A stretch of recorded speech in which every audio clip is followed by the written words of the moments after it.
YouTube channel चौपाल मारहरा के माध्यम से आज हम राजपूत जाति में भाटी जाति जो राजपूत की है उस वंशावली पर हम प्रकाश डालेंगे।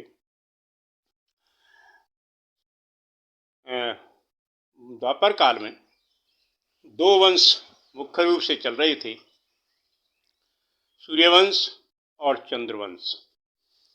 इसमें जो सूर्यवंश था उस समय बहुत धीमी गति से बढ़ रहा था, चारों तरफ चंद्रवंश का ही बोलबाला था। उस समय इन दोनों वंशों के अलावा अग्निवंश, ऋषिवंश की भी मुख्य शाखाएं थीं, लेकिन मुख्य रूप से चंद्रवंश का ही बोलबाला था और जिसके नायक श्री कृष्ण थे।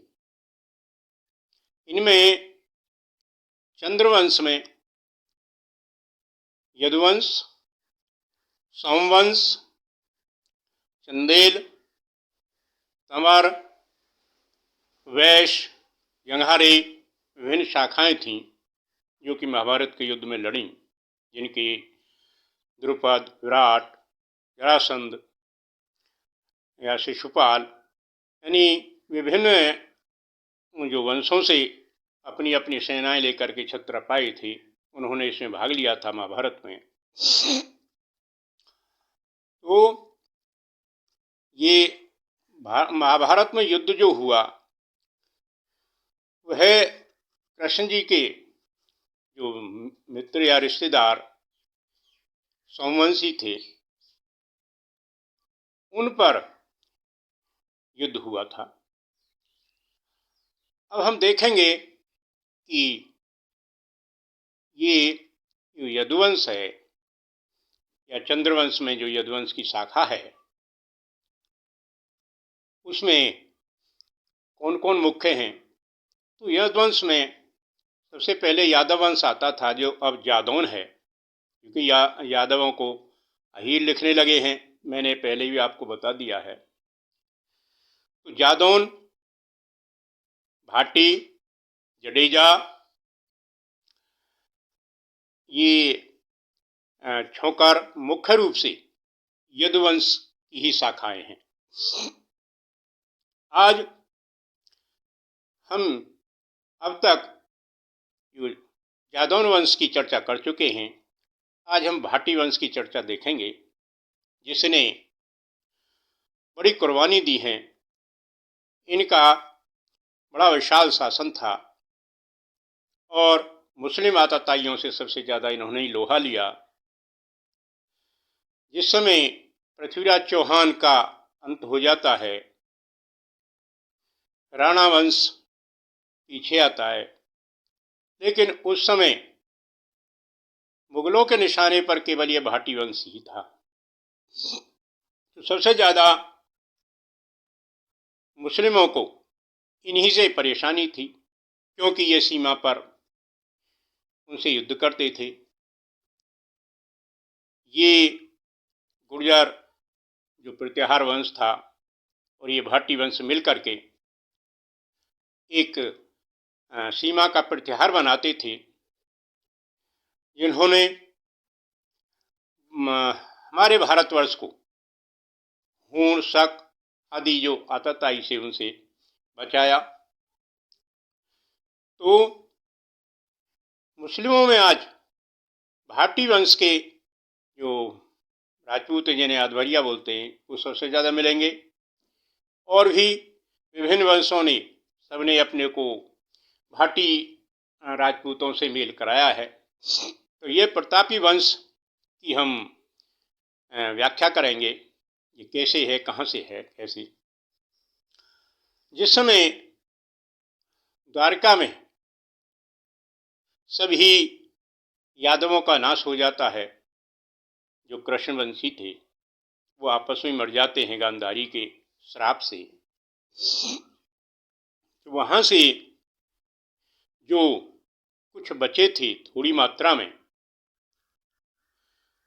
उनको श्री कृष्ण जी ने कह दिया कि आप यहाँ से शीघ्र निकल जाएं, क्योंकि समुद्र सभी को निगल लेगा।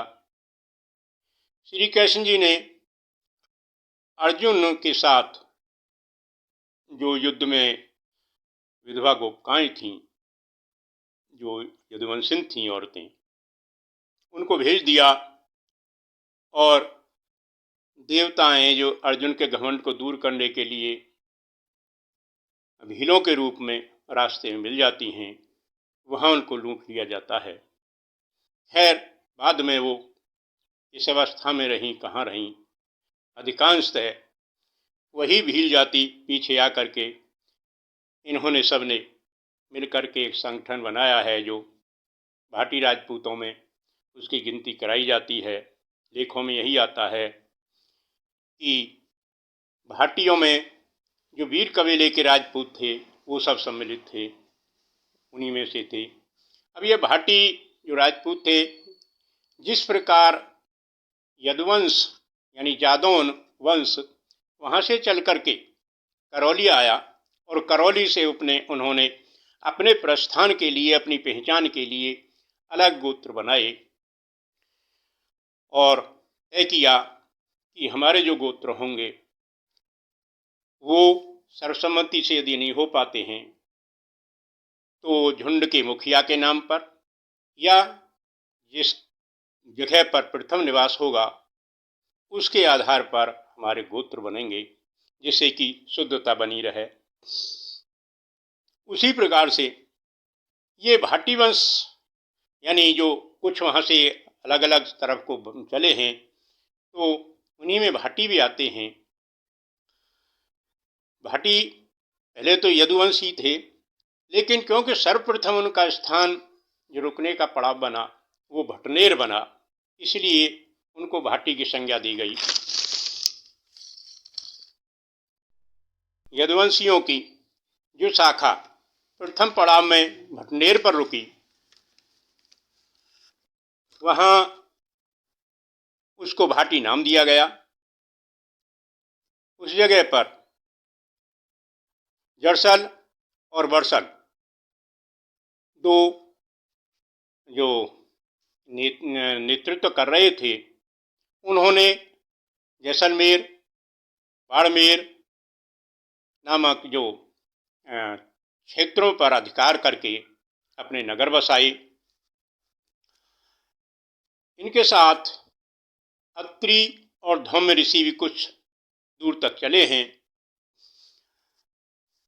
इनमें भाटी वंश में शालिवाहन नाम से एक प्रतापी सम्राट हुए हैं, जिन्होंने 57 ईस्वी में अपना परिचय दिया है। उनको कहा गया है कि वो कुम्हार थे, लेकिन ऐसा नहीं है। वो भाटी वंश के एक चक्रवर्ती सम्राट, लेकिन किसी कारणवश कुम्हार के घर में पले, इसलिए उनको कुम्हार भी कहा गया है कहीं। ये वंश राजस्थान से चल करके मालवा की तरफ आता है और मालवा को ही अपनी राजधानी बनाता है। शालिवाहन ने इतनी शक्ति अर्जित कर ली थी कि उसने चीन, रूस, यूक्रेन, ग्रीक, बुल्गारिया आदि जो आज के यूरोपीय या एशिया के बड़े साम्राज्य हैं, उन तक भारत की ध्वजा फैलाई थी। शालिवाहन ये विक्रमादित्य की वंशज थी और विक्रमादित्य की राजधानी उज्जैन, राजा भोज की भी उज्जैन। ये मालवा का पठार बड़ा ही वीरों से भरी कहानी कहता चला आया है। इससे आगे जो वंशावली मिलती है वो शालिवाहन 2 से चालू होती है, जो मिहिर कुल के जो राजकुमार थे मिहिर भोज, उनके साथ उन्होंने जो उत्तर की साइड में जितने भी राजा थे उनको जीत करके या प्रेम पूर्वक भाटी साम्राज्य में मिलाया उनको भाटी का नाम दिया गया। ये जो मिहिरकुल के सम्राट थे मिहिर भोज, ये गुजरात से इनको प्रतिहार भी कहा गया है, क्योंकि जो पश्चिम से आक्रमणकारी आते थे उनको यही रोकते थे। तो जिस प्रकार एक प्रतिहार यानी जो सीमा का रक्षक है, तो वो अपना धर्म निभाते थे, इसीलिए इनको प्रतिहार वंश से पुकारा गया है। शालिवाहन प्रथम के विचारों से ये दोनों राजकुमारों ने, शालिवाहन द्वितीय और ये मिहिर कुल के मिहिर भोज, दोनों ने मिलकर के इस वंश को आगे बढ़ाने या संपूर्ण भारत को विशाल भारत बनाने के लिए भील या वीर जाति जितने कबीले के सरदार थे उनमें कहा गया है कि उनको नाम भाल वर्गला इस तरीके से दिया गया है। जो अपने में मिलाए, अब अपने में मिलाए ये इतना शक्तिशाली साम्राज्य बन गया कि उनमें ऊंच नीच की भावना पैदा होने लगी। तो उसे रोकने के लिए इन्होंने स्वयंवर प्रथा चालू की।